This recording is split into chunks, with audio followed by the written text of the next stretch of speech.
Rain slicked the street like spilled oil, neon lights shivering across wet asphalt.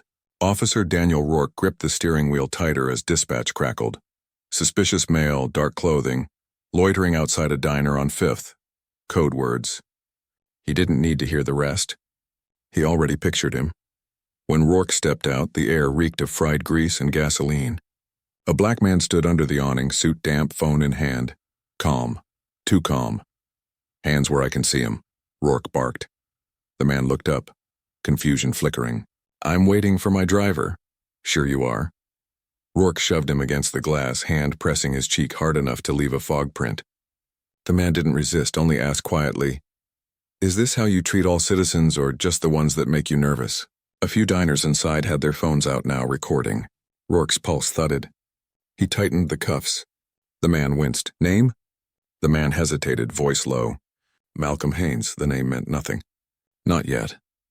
By the time Rourke threw him into the back of the cruiser, red and blue light bled over the man's face, turning his composure into something ghostly, defiant. Then the radio cut in again, sharper this time. All units. Be advised. Possible misidentification. The man in custody matches the description of Senator Malcolm Haines. Repeat, U.S. Senator and declared presidential candidate. Rourke froze. In the rear-view mirror, the man's eyes met his, steady, unblinking, dark as the storm. You just arrested the next president, Haines said. Outside, thunder cracked so loud it swallowed the sound of Rourke's breath. Everything after that, every headline, every courtroom, every tear started right there in the rain. The storm hadn't stopped since dawn. Water streamed through cracked gutters, slapping pavement in hard rhythm. Officer Daniel Rourke sat in his cruiser, the heater whining, radio static buzzing like a pulse. He was restless. Another shift, another call. Dispatch pinged. Possible trespasser, male, black, late 30s, suit and tie outside Benny's diner. He exhaled. Benny's again. The place was a magnet for loitering calls, a code every patrol officer knew without needing to say it aloud. Rourke stepped out, boots splashing. The man under the diner's awning stood straight, drenched but composed. His phone screen glowed faintly, casting light over sharp cheekbones and an expensive watch. Evening, officer, the man said, voice smooth but weary. Evening nothing. Step away from the wall. Let's see your hands. The man blinked slow. Excuse me? You heard me. Rourke's flashlight hit his face and steady eyes, jaw tense. No aggression, just patience. That patience annoyed Rourke more than defiance would have. I'm waiting for my car, the man said. You can check, driver's late. Rourke stepped closer. You matching a report? Suspicious behavior. A soft laugh. Standing in the rain? Tone down the attitude, Rourke snapped. Hands on the glass. The man hesitated, then complied. Palms open, pressed against the cold diner window. Inside, 2 teens recorded quietly. Rourke frisked him, slow, deliberate. No weapon, just the phone and a wallet. He opened it without asking. Malcolm Haines, the ID read. Fancy, Rourke muttered. Senator, huh? He almost laughed. Sure. I am Senator Haines, the man said. Rourke rolled his eyes. You politicians think that makes you untouchable? I think it means I have rights. You can explain your rights downtown. He cuffed him. Tight. The rain hissed louder, like applause for a cruel show. Inside the diner, someone whispered, He's really doing it. By the time Rourke shoved Haines into the cruiser, phones were everywhere. Red-blue strobes painted every reflection. Then dispatch erupted. All units, be advised, possible misidentification. The man in custody may be Senator Malcolm Haines. Rourke froze. Haines turned his head slowly, eyes catching the light. You just made a mistake the whole country's going to watch, Haines said. Outside, thunder rolled like a verdict. By dawn, the video had already been shared 1 million times. It opened with the hiss of rain and a man's voice saying, Is this how you treat all citizens or just the ones that make you nervous? Then came the shove, the cuffs, the reflection of neon lights on soaked glass. It ended with silence, Rourke's face frozen mid-sneer. Someone had slowed the footage, looped it, captioned it. Racist cop arrest presidential candidate. Rourke's phone buzzed nonstop. His wife, his captain, reporters, all stacked in unread notifications. The department group chat was worse. Officers trading angry emojis, defense memes, conspiracy theories about deepfakes. Denial flooded faster than the rain. He sat in the locker room, staring at the reflection in the dented metal door. Behind him, two younger cops whispered, "Man's career's over." Should have known who he was cuffing. Yeah, but still, guy looks clean cut. Doesn't mean he ain't dangerous. Rourke slammed the door. They shut up. Captain Briggs entered, face hard as granite. "Internal Affairs wants your statement, Rourke. Effective immediately, you're off the street." Rourke straightened. "You saw the tape. It's out of context." Briggs cut him off. "Context doesn't matter when the whole damn country's watching you rough up a presidential candidate." Rourke's throat tightened. He didn't say who he was. Briggs's gaze didn't move. "Doesn't matter." Silence. Just the hum of the vending machine and the muffled voice of a news anchor echoing from the break room TV. Senator Malcolm Haines was detained last night by a police officer in what many are calling a racially motivated arrest. The footage played again. Rourke flinched. Briggs lowered his voice. "You're suspended with pay. Keep your mouth shut. The union's lawyering up." Rourke nodded, numb. Across town, Senator Haines sat before a semicircle of microphones, face pale under the studio lights. He spoke calmly, every word chosen. "What happened last night was not unique to me. It happens to thousands of Black Americans every day, without cameras, without consequence." The reporters leaned in. "Senator, do you plan to press charges?" A pause, his eyes lowered. "I plan to press for change." The restraint in his tone made it worse for Rourke. Rage was easier to dismiss. Dignity was harder. Back at the precinct, the union rep, Curtis Lowell, slapped a stack of papers on the table. "We're going to frame this as an operational error." "You followed procedure, right?" Rourke nodded mechanically. He matched a description. Lowell smirked. "There it is. Clean. We say you were responding to a credible report. No bias, just duty." Briggs folded his arms. "Except the problem is the world doesn't care about duty anymore. They care about optics, and right now you're the face of everything they hate." Rourke glared. "I was doing my job." Briggs leaned closer. "Your job is now to survive this without taking the rest of us down." That night, Rourke's wife Amy sat at the kitchen table with the news on mute. Their son's cereal bowl sat untouched. "Danny," she said quietly, "they're showing your face on every channel." He rubbed his temples. "It's political." "He's milking it. He didn't have to. You gave it to him." He looked up, eyes cold. "You think I'm a racist?" She didn't answer, just stared at the looping footage. The silence between them was heavier than any accusation. Haines watched the same clip from his hotel room, volume off. His campaign manager, Nia Carter, stood behind him, tablet in hand. "Your approval ratings just jumped 10 points, she said softly. Sympathy wave. He didn't look away from the screen. "Sympathy's not justice," Nia frowned. "Then what do you want?" "The man fired? Charged? I want a system that doesn't make men like him think that was normal." She hesitated. "The voters want fire, outrage, not restraint." Haines finally turned, his expression like stone. "Outrage built this country's wounds. I'm not here to reopen them. I'm here to show the scar." Nia sighed. "Then you better be ready for what that costs." By midnight, the city walls were covered with posters, Haines's face next to the words, "Justice means all of us." In his dark living room, Rourke sat alone, the blue light of the TV flickering across his hands. The news anchor's voice droned. "The arresting officer, identified as Daniel Rourke, has been placed on administrative leave pending investigation." His reflection looked strange on the screen, part cop, part criminal. He reached for the remote, but his phone buzzed again. A text from an unknown number. The camera didn't catch everything. "You should worry about what does." He froze. Outside, a flash of light, another camera. Another lens. Another watcher. The storm hadn't ended. It had only moved online. The conference room smelled faintly of burnt coffee and sweat. 20 people, 3 screens, 1 crisis.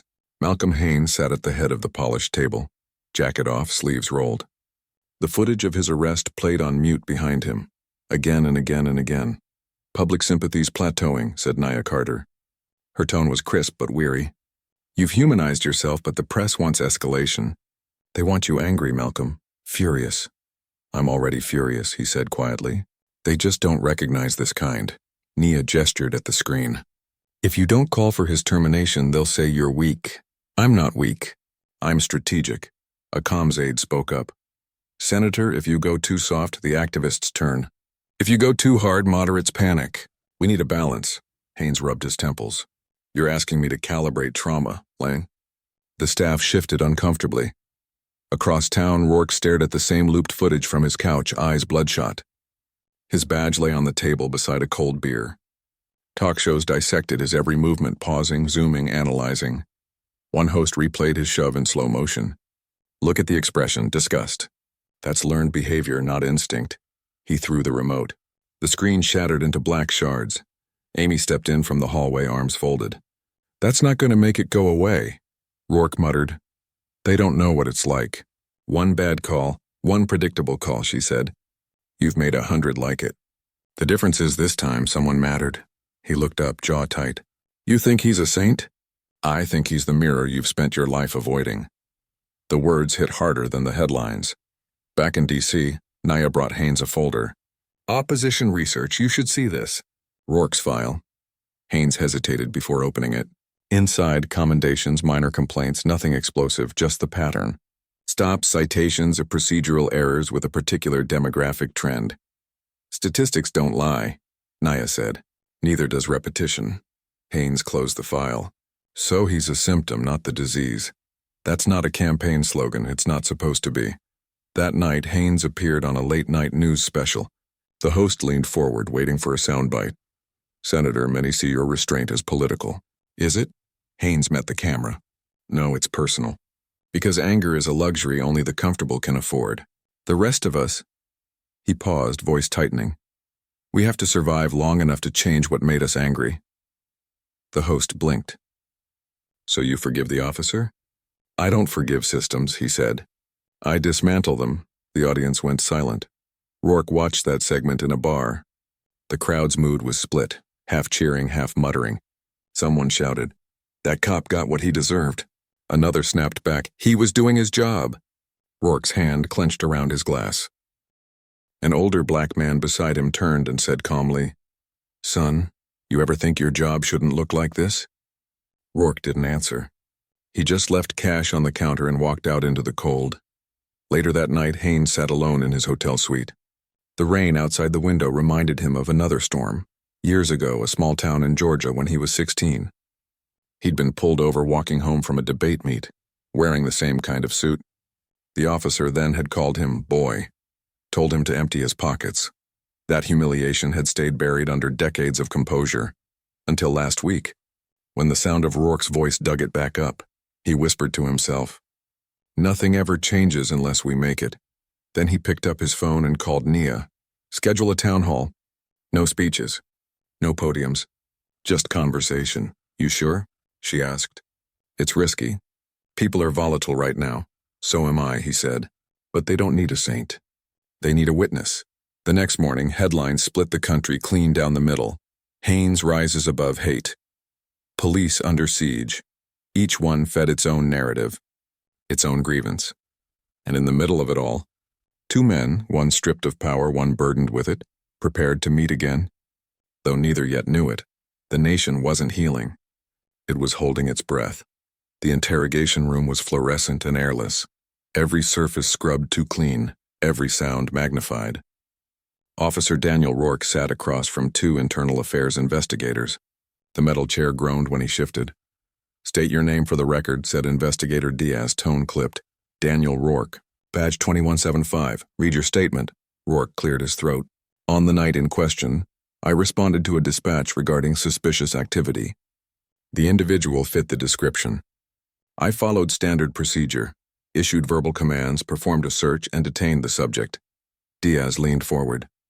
"Did the subject resist?" "No." "Did you identify yourself properly?" "Yes." "Did you verify his identity before detaining him?" Rourke hesitated. He didn't comply immediately with instructions. "Answer the question." "No." The silence that followed was longer than any reprimand. The second investigator, a younger man, looked up from his notes. "Were you aware of the department's updated bias protocol?" Rourke's jaw tightened. "We get those memos weekly. Nobody reads them," Diaz said flatly. "That's the problem." Rourke's hands curled into fists under the table. "You're hanging me for one mistake." Diaz met his eyes. "You made the mistake the whole world is watching." That makes it everyone's. In the hallway outside, the walls were lined with framed commendations, decades of heroism. They looked different now, hollow. Rourke walked past them, each plaque a mirror of the face he no longer recognized. At the end of the corridor, Officer Grant leaned against the wall, arms crossed. "You okay, man?" "Define okay," Grant lowered his voice. "They'll make an example out of you. You know how this goes. Throw one guy under the bus so the rest look clean." Rourke glared. "I didn't do anything wrong," Grant shrugged. "That's not the point. Optics are." He stepped closer, voice dropping. "Hold the line, Danny. Don't start talking about bias or reform. Once you do that, you're done. You'll lose everyone." Rourke nodded, but something in him cracked. "Maybe I already did." Grant frowned. "Watch what you're saying." "Yeah," Rourke muttered. "That's all I ever do. Watch what I say, who I stop, who I don't, all of it." Grant didn't answer. He just walked away. At home, Amy met him at the door. "Internal affairs?" "Yeah. What did they say?"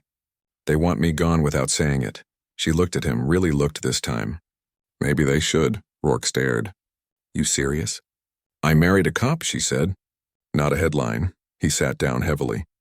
"You think I'm the villain?" She shook her head. "No, I think you finally saw the system you've been protecting and it scared you." He opened his mouth, but no defense came. Just silence. Their son Tyler stood in the doorway, clutching a tablet. "Dad, kids at school are saying you hate people." Rourke swallowed hard. "That's not true." Tyler frowned. "Then why'd you hurt that man?" Amy's hand went to her mouth. Rourke looked away. "Go to bed, Tyler." When the boy left, Amy whispered, "You can't explain it to him, can you?" "Because there is no reason." He stared at the floor.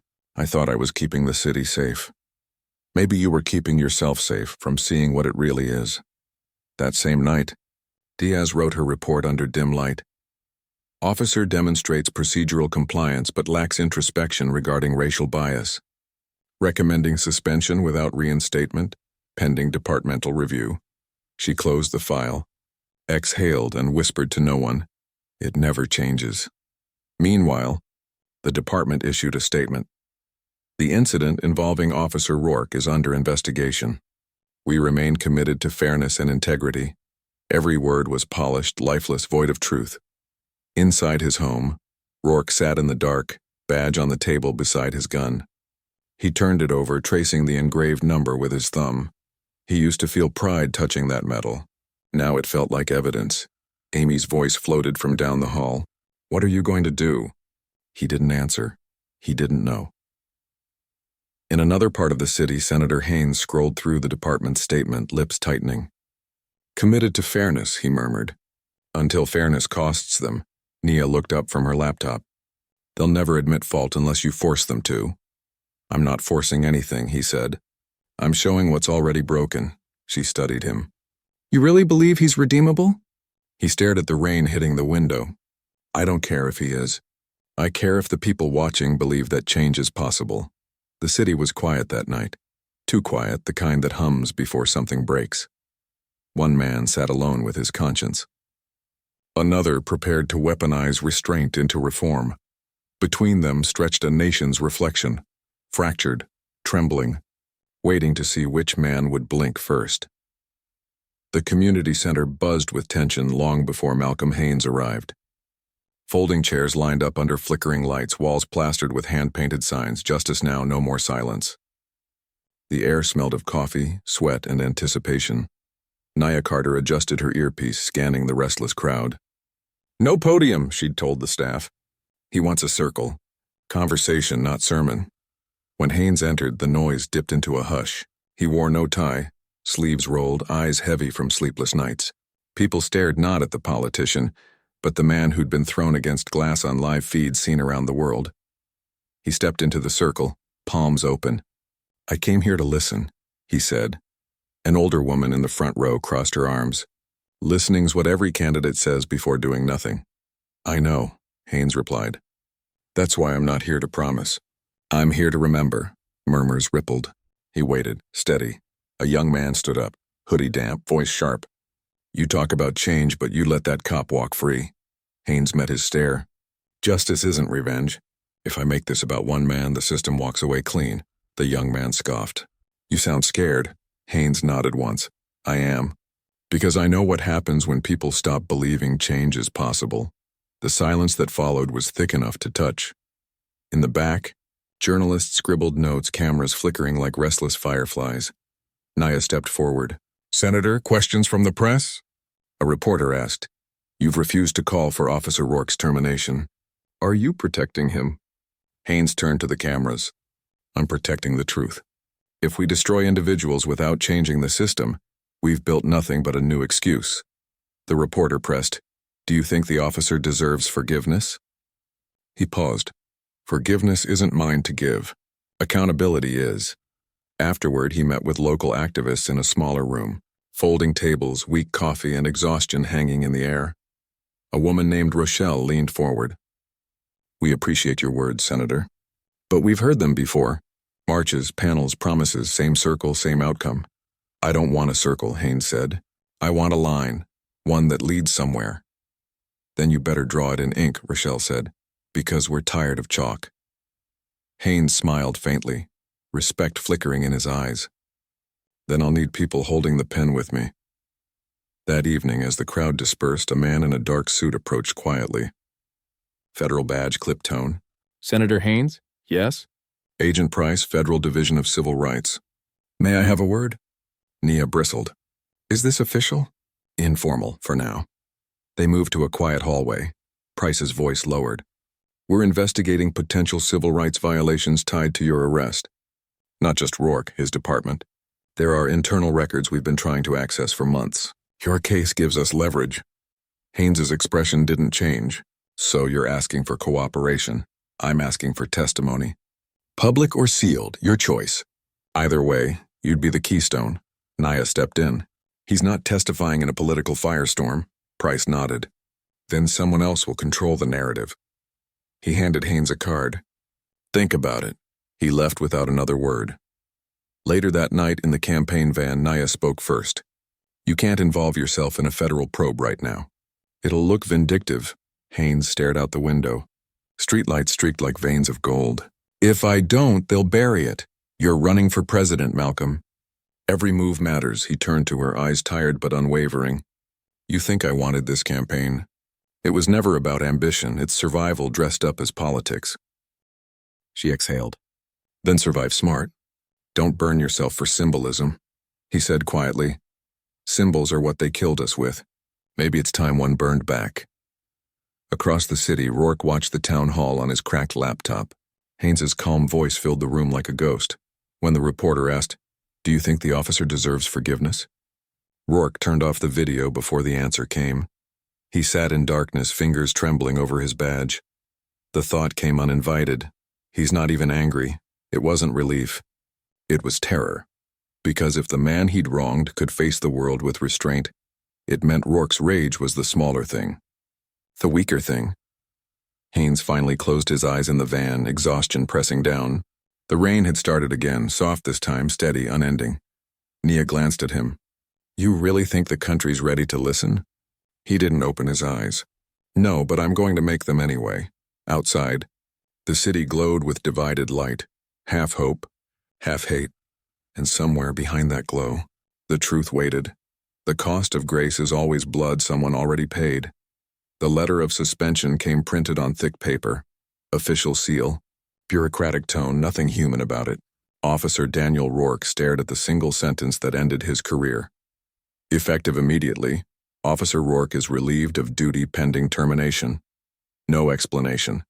No appeal, just quiet erasure. He folded the paper once, twice, then dropped it into the trash. The sound was softer than he expected. The phone rang seconds later. Captain Briggs. Don't come to the station, Briggs said. The press is outside. We can't protect you anymore. Rourke laughed, low and bitter. Wasn't that the job? Not anymore. Click. Silence again. Amy stood in the doorway, eyes red. They fired you? They said pending termination, same thing. She swallowed. Maybe it's for the best. He looked at her, empty. For who? When she didn't answer, he grabbed his coat and left. The bar was dim, nearly empty. The news played muted on every screen.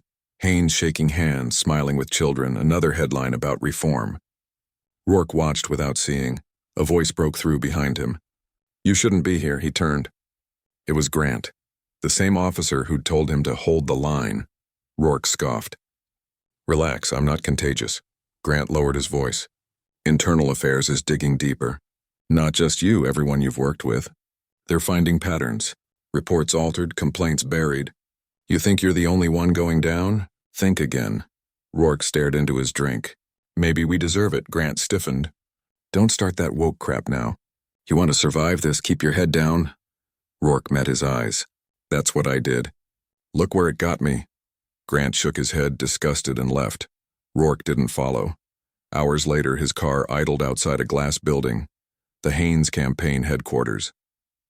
He didn't know why he'd driven there. Maybe curiosity, maybe defiance, maybe guilt wearing a badge. Through the window, he saw Haynes surrounded by aides. Cameras flashing. Calm. Controlled. Everything Rourke wasn't. He sat there for 10 minutes, then stepped out. Security stopped him immediately. "Sir, this area is restricted." Rourke raised his hands. "I just need 5 minutes. I'm not here to cause trouble."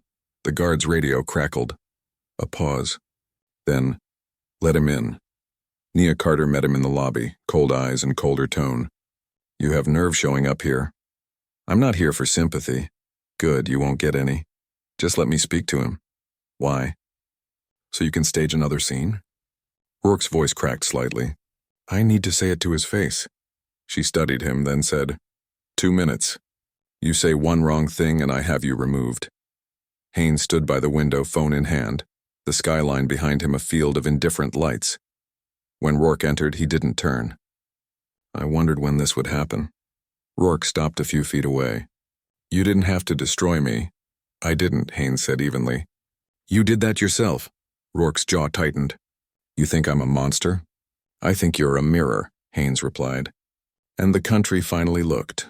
Rourke took a step closer. "You don't understand what it's like out there. Every call, every corner, every time you have to decide who looks wrong in the wrong place." Haynes turned now, eyes sharp. "And somehow that wrong place always looks like me." They stared at each other, two men divided by more than the space between them. Rourke's voice broke. "I thought I was protecting people." "Maybe you were protecting a story," Haynes said. "The one that told you fear was duty." Rourke looked down. "Do you ever think people like me can change?" Haynes didn't answer right away. "People can," he said finally. "Systems don't unless we tear them apart first." A long silence. Rain tapped against the window like small reminders. Rourke exhaled. "You're going to be president." "Maybe," Haynes said. "If the country's ready to face what I remind them of." Rourke nodded slowly. "Then I guess I'll be the reason they have to look." He turned to leave. Haynes called after him. "Officer Rourke." Rourke stopped. "You still have the badge?" Rourke glanced down at his pocket. "Yeah, keep it," Haynes said, as proof of what the uniform really meant. Rourke hesitated, then left without another word. Outside, thunder rolled across the city. Cameras still clicked, headlines still wrote themselves, and somewhere between guilt and awakening, a man who'd once held power realized what it cost to wield it without conscience. In another building across town, Haynes stood alone, watching the rain blur the skyline. Nia entered quietly. What did he want? Haynes didn't turn. To be told he wasn't the problem. And what did you tell him? That he was. The hearing chamber looked more like a stage than a courtroom. Rows of cameras, microphones blinking red, and a semicircle of polished wood where senators waited like predators dressed as judges. The placard read, "Public Inquiry into Police Accountability and Racial Misconduct." Senator Malcolm Haynes adjusted his tie. He hadn't slept. Every seat behind him was full. Press, activists, officers, citizens. The country was watching again. At the opposite end of the table sat Daniel Rourke, now in a wrinkled suit instead of a uniform. No badge, no gun, just a man hollowed out by exposure. His lawyer whispered something. Rourke didn't respond. The chairwoman, Senator Darby, cleared her throat. "We are convened to examine the circumstances surrounding the unlawful detention of Senator Haynes and the broader implications for law enforcement reform." Her voice was steady, impersonal. "Senator Haynes, you may begin." Haynes stood, every camera zooming closer. "When this happened," he said slowly, I told myself it was one man's prejudice. But it wasn't, it was policy. It was training. It was a system that teaches fear as protection. A murmur spread. He turned slightly, meeting Rourke's eyes for the briefest second. The man who arrested me followed his orders. The tragedy is that those orders reward suspicion over understanding. A senator interrupted. Are you saying the officer isn't accountable for his actions? I'm saying accountability without change is theater. The words hung heavy. Rourke shifted in his seat, knuckles white. When the questioning turned to him, the microphones felt like rifles pointed at his face. Officer Rourke, Darby said, do you acknowledge that your actions were motivated by bias? Rourke's voice cracked. I acknowledge I made assumptions. I acknowledge they were wrong. Assumptions based on what? He hesitated. On what I was taught to see. By whom? The silence was unbearable. Finally he said, by the job itself. Cameras clicked like applause. Darby leaned in. You're saying the institution bred it? Yes, he exhaled, trembling. You put a gun in a man's hand and tell him every shadow might kill him. He starts seeing shadows everywhere. In the gallery, the crowd reacted, half in agreement, half in rage. A woman shouted, that's not an excuse. Security moved to quiet her. Rourke didn't flinch. It's not an excuse, he said. It's a confession. Even Haynes's eyes flickered just briefly. Surprise, maybe empathy, maybe both. Nia watched from the press box, whispering to a reporter. He's either unraveling or redeeming himself. The reporter smirked. Maybe both. The hearing continued for hours. Testimonies blurred into one another. Experts, community leaders, statistics, pain measured in numbers. Then the chairwoman said, Senator Haynes, final remarks? Haynes stood again, exhaustion sharpened into calm fury. We are not here to destroy one man's life, he said, voice steady.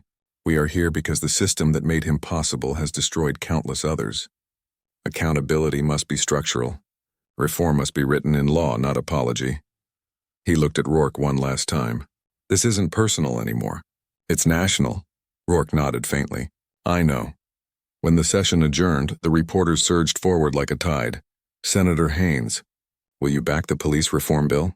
Officer Rourke, are you seeking reinstatement? Do you regret what happened that night? Haynes answered only one. Regret doesn't fix what was built to break. Outside the Capitol, the air felt raw. Protesters chanted across the steps, half shouting Haynes's name, half hurling insults at the police.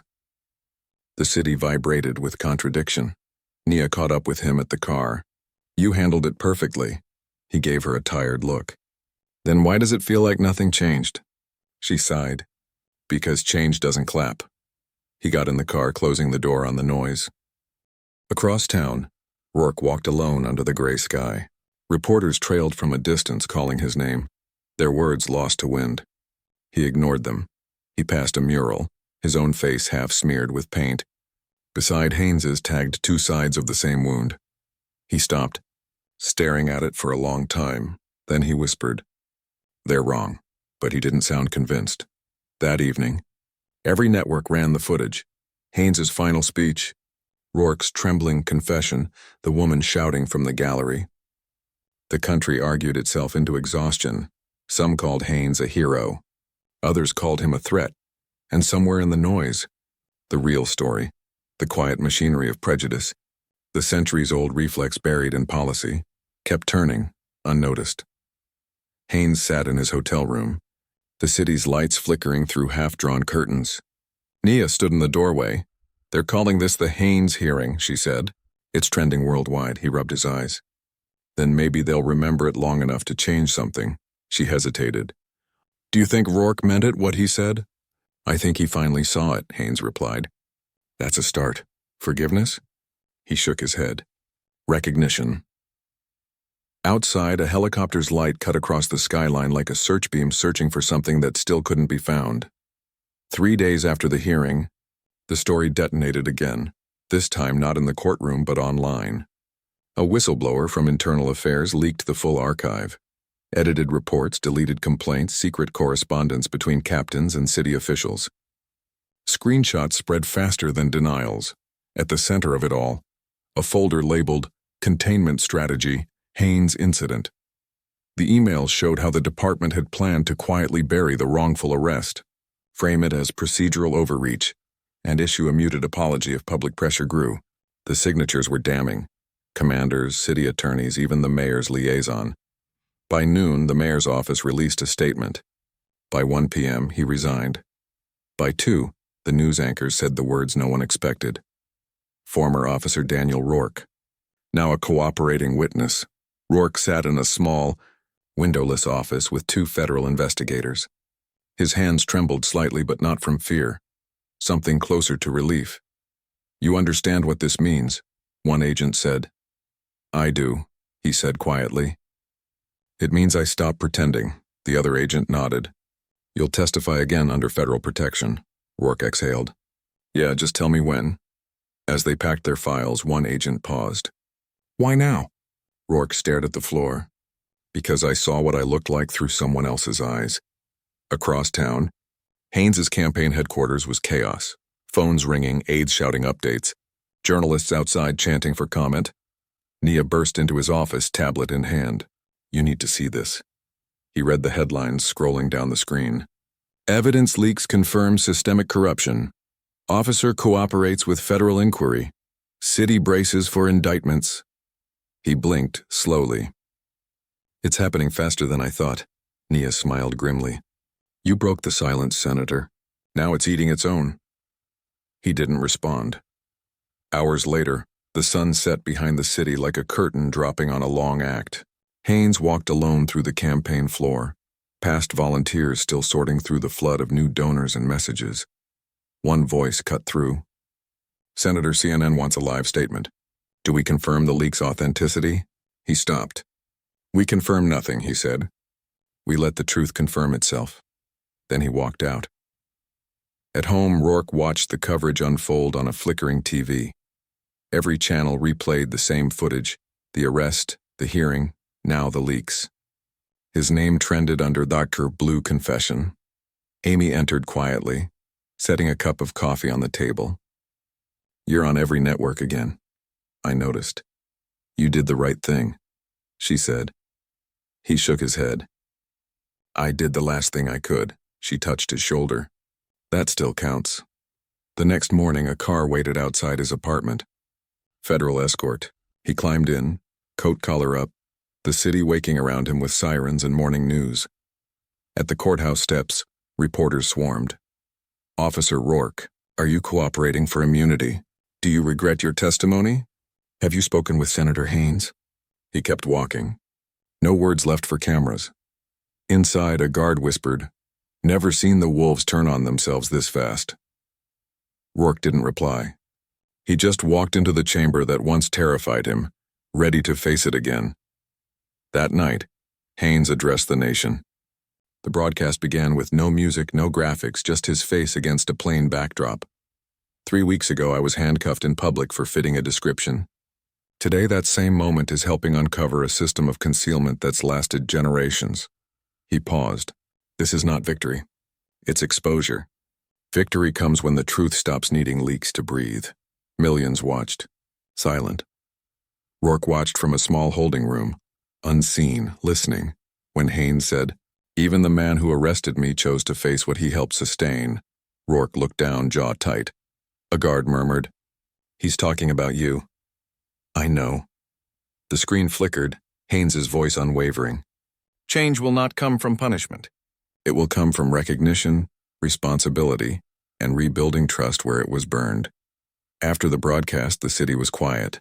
No riots, no fireworks, just rain. Nia joined Haynes on the campaign balcony, both staring into the wet glow of streetlights. "You realize what you've done?" she said. "I didn't do it," he answered. "The truth did." "Still," she said, "you lit the match." He didn't deny it. Rourke was escorted back to his apartment under federal supervision. Reporters still camped outside, flashbulbs lighting up the rain. He closed the blinds and sat alone. For the first time in weeks, he opened the drawer where his badge lay, tarnished, scratched, obsolete. He turned it over in his palm, then set it on the windowsill. Outside, thunder rolled again. He whispered, "I see it now. No audience, no cameras. No redemption arc. Just the quiet reckoning of a man who finally understood what his power had cost." 3 days after the hearing, The story detonated again, this time not in the courtroom but online.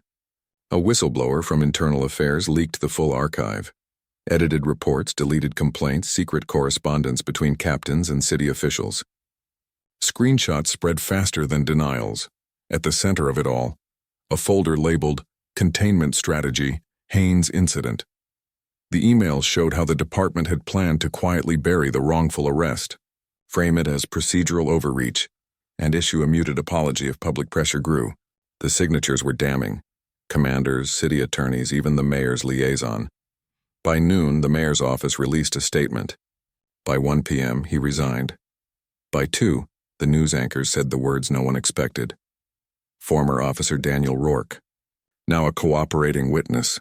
Rourke sat in a small, windowless office with 2 federal investigators. His hands trembled slightly, but not from fear.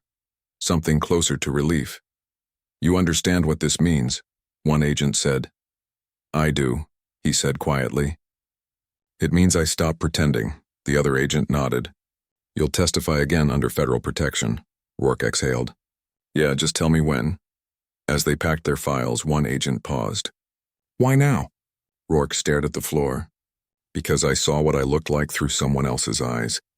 Across town, Haynes's campaign headquarters was chaos. Phones ringing, aides shouting updates, journalists outside chanting for comment. Nia burst into his office, tablet in hand. "You need to see this." He read the headlines scrolling down the screen. "Evidence leaks confirm systemic corruption. Officer cooperates with federal inquiry. City braces for indictments." He blinked slowly. "It's happening faster than I thought." Nia smiled grimly. "You broke the silence, Senator. Now it's eating its own." He didn't respond. Hours later, the sun set behind the city like a curtain dropping on a long act. Haynes walked alone through the campaign floor, past volunteers still sorting through the flood of new donors and messages. One voice cut through. "Senator, CNN wants a live statement. Do we confirm the leak's authenticity?" He stopped. "We confirm nothing," he said. "We let the truth confirm itself." Then he walked out. At home, Rourke watched the coverage unfold on a flickering TV. Every channel replayed the same footage, the arrest, the hearing, now the leaks.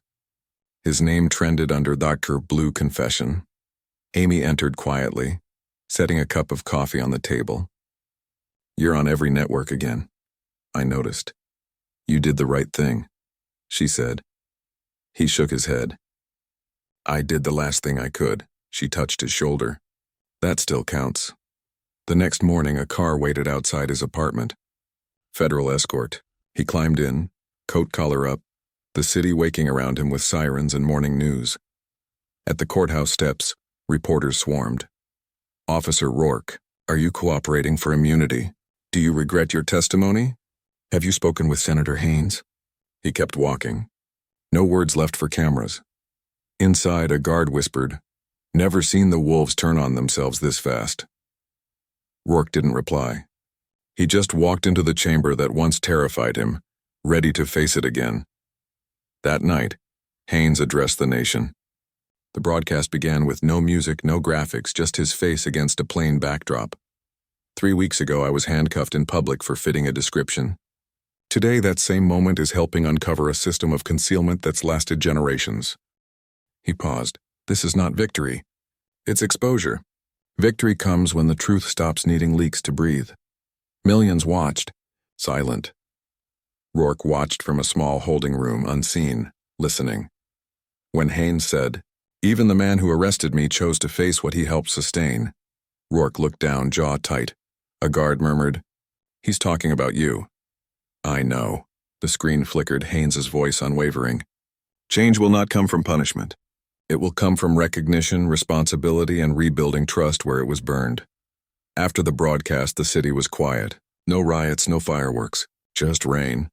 Nia joined Haynes on the campaign balcony, both staring into the wet glow of streetlights. "You realize what you've done?" she said. "I didn't do it," he answered. "The truth did." "Still," she said, "you lit the match." He didn't deny it. Rourke was escorted back to his apartment under federal supervision. Reporters still camped outside, flashbulbs lighting up the rain. He closed the blinds and sat alone. For the first time in weeks, he opened the drawer where his badge lay, tarnished, scratched, obsolete. He turned it over in his palm, then set it on the windowsill. Outside, thunder rolled again. He whispered, "I see it now. No audience, no cameras, no redemption arc. Just the quiet reckoning of a man who finally understood what his power had cost." The city trembled under the weight of revelation. Offices emptied. Press vans camped outside the police headquarters. The chief resigned live on television, voice shaking as he said, "We failed the people we swore to serve." By noon, 5 officers were indicted. 3 city officials were subpoenaed. Protesters gathered downtown, not to destroy, but to watch the system unravel under its own rot. Every headline carried the same phrase: systemic failure. Haynes read the reports from his hotel suite, jaw clenched. Nia stood at the window, watching the crowds below. "They're calling this the biggest police reform scandal in 20 years, she said.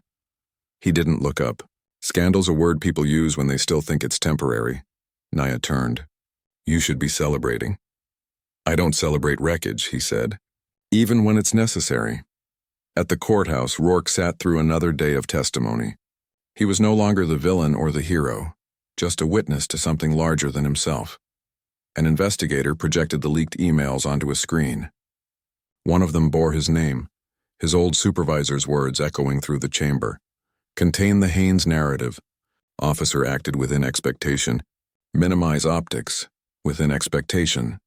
The phrase rang in his skull like a confession disguised as policy. Afterward, in the hallway, a reporter cornered him. "Do you feel vindicated?" He stopped walking. "No, I feel late." The next morning, the president's office issued a statement. The Justice Department will open a federal review into systemic bias in law enforcement practices nationwide. Cable pundits argued for hours. Was it progress or politics? Was Haynes exploiting tragedy? Was Rourke a martyr or a traitor? But for ordinary citizens, something deeper shifted. On subway walls, murals appeared overnight. One half of Haynes's face, one half of Rourke's. The words, "Truth seen twice." Some defaced it. Some took selfies beside it. But nobody ignored it. That evening, Haynes returned to his campaign office, now a maze of media equipment. He was scheduled for a primetime interview. Nia adjusted his tie. "You ready?" "No," he said. "But I'm steady." The cameras rolled. The anchor smiled the way only television can. "Senator Haynes, the nation sees you as both victim and reformer. Do you believe this country can change?" He hesitated just long enough for the silence to mean something. "I believe it can't afford not to." Across town, Rourke watched the interview in a small diner. No one recognized him. The room was too noisy, the world too distracted. But when Haynes said, "Justice is not revenge. It's accountability with consequence," Rourke muttered under his breath. "And cost." A waitress refilled his coffee. "Rough day, hun?" "Long one," he said. "You look like someone who's been watching the same news too long." He managed a faint smile. "Maybe I'm part of it." She laughed, thinking he was joking. "Aren't we all?" Later that night, Haynes's phone buzzed, an encrypted message from a blocked number. "He's ready to talk." He stared at the text for a long moment before replying, "Where?" They met in the old community center where the arrest had happened. The same cracked steps, the same flickering streetlight. Rourke arrived first, hands deep in his pockets, face drawn but calm. When Haynes approached, neither spoke for a long time. The air smelled of rain and rust. Finally, Rourke said, "You shouldn't be here without security." Haynes shrugged. "I thought we'd done enough of that." Rourke nodded slowly. "Guess we have." Another silence. Rourke's voice broke slightly. "I thought I could serve the law without seeing who it served." Haynes met his eyes. "And now?" "Now I know the badge was never neutral." They stood under the buzzing light, 2 men on opposite sides of history sharing the same understanding. "You think any of this will matter?" Rourke asked. "It already does," Haynes said. "You just won't live to see how much." Rourke looked away. "That's the hardest part." He pulled something from his pocket, the badge dulled and scarred. He set it on the ground between them. "I won't need this where I'm going," he said. "Where's that?" "Somewhere quiet." Haynes didn't pick up the badge. Neither of them did. When Rourke walked away, the streetlight flickered once, twice, then steadied again. Days later, his testimony led to the arrest of 3 high-ranking officials. Internal affairs was gutted. Federal oversight began. The department collapsed, rebuilt under new directives with oversight boards and public transparency clauses. The reform bills passed with narrow margins. Politicians smiled for cameras, taking credit for the wave Haynes had started. But those who knew, those who'd watched the footage, heard the sirens, lived the silence, understood that justice had come at a human cost. In his final campaign speech, Haynes looked out over a packed crowd. "We didn't change the world," he said. "We changed what it can no longer ignore." The crowd roared. Cameras flashed. History recorded another soundbite. But Haynes's eyes, for a moment, drifted to the horizon, the unseen place where a former officer lived without a uniform, and a country learned painfully what it meant to see itself.